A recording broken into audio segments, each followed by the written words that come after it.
Party के प्रदेशाध्यक्ष कांग्रेस के उदयभान जी और पूर्व मंत्री करण सिंह दलाल वो सिलसिलेवार आपकी सरकार की बखिया उधेड़ते हैं, आपके जो दावे हैं उनकी पोल खोलते हैं। और कल ही उन्होंने एक ऐसा विवादास्पद बयान भी दिया है, लेकिन उनके आरोप सरकार के ऊपर प्रखर उतरते हैं। देखिए भूटानी जी, मैं बहुत गंभीरता के साथ में एक बात कहना चाहता हूँ। कांग्रेस पार्टी ने एक पैरामीटर सेट किया हुआ है कि जो व्यक्ति जितना भारतीय जनता पार्टी के नेताओं को गाली देगा उसका उतना ज़्यादा प्रमोशन होगा। कांग्रेस के प्रदेश अध्यक्ष उदयभान हमारे क्षेत्र के रहने वाले हैं, यहाँ के वरिष्ठ नेता हैं और वैसे भी प्रदेश अध्यक्ष के पद पर हैं। उनका बयान आप सुनिए, आप शर्म से माथा पीट लेंगे कि ये बदतमीज आदमी हमारे देश के प्रधानमंत्री के बारे में, हमारे प्रदेश के मुख्यमंत्री के बारे में इस तरह की बिल्कुल सड़क छाप भाषा का उन्होंने प्रयोग किया है। कोई भी व्यक्ति सभ्य समाज में इस तरह की भाषा का प्रयोग नहीं कर सकता, और वो इसके लिए कर रहे हैं।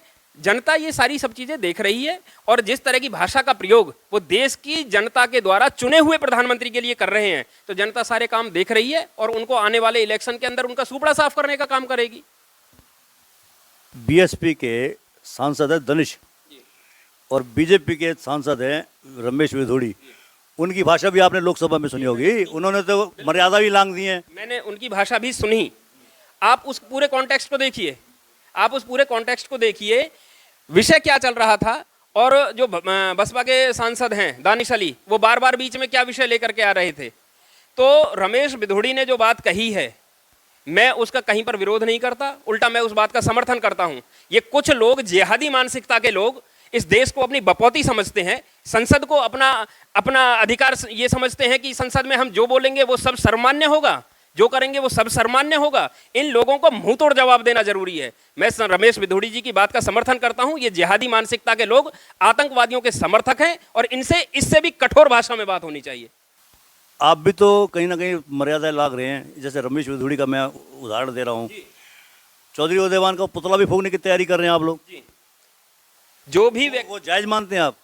हाँ, दोनों बातों में अंतर है ना। मोदी जी ने उदयभान जी पर कोई टिप्पणी नहीं करी। मोदी जी ने उदयभान कोई भी काम कर रहे हैं कांग्रेस के प्रदेश अध्यक्ष, उसमें कोई बाधा ने पैदा नहीं करी।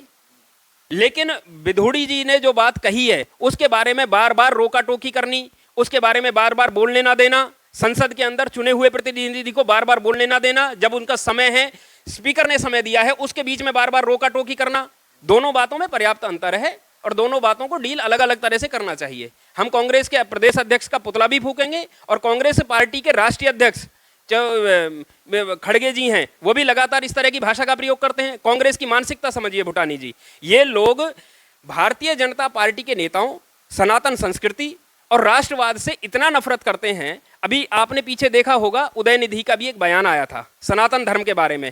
कांग्रेस के किसी नेता ने उसका विरोध नहीं किया, किसी ने उसकी निंदा नहीं की, किसी ने ये नहीं कहा। अगर मैं आपसे एक प्रश्न पूछना चाहता हूं, एक बात बताइए, अगर जो उदयनिधि ने जो बात कही थी सनातन धर्म के बारे में, अगर उनके गठबंधन का ही कोई भी व्यक्ति अगर किसी दूसरे धर्म के बारे में बात कह देता, फर्ज कीजिए मैं कहता हूं इस्लाम के बारे में अगर ऐसा कुछ कह देता, क्या कांग्रेस पार्टी उससे अगले ही दिन गठबंधन नहीं तोड़ देती?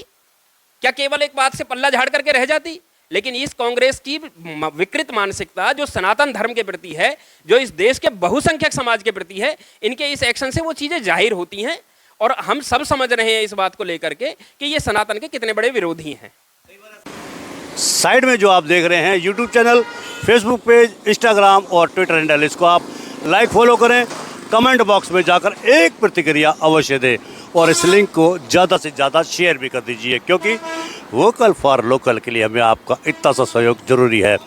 यदि आप हमें सहयोग करेंगे तो निश्चित रूप से आपका अपने पलवल शहर का लोकल चैनल दिनों दिन रात प्रगति के पथ पर बढ़ता चला जाएगा। जैसे कि आप अब तक सहयोग कर रहे हैं, हज़ारों की तादाद में व्यूअर्स आ रहे हैं, जुड़ रहे हैं, लोग हमसे जुड़ रहे हैं। वो इसलिए क्योंकि हम चाहते हैं कि आपकी समस्या को बढ़ चढ़ कर हम पेश करें और प्रशासन और सरकार आपकी समस्याओं पर गौर करे और उसका निराकरण भी करे। धन्यवाद।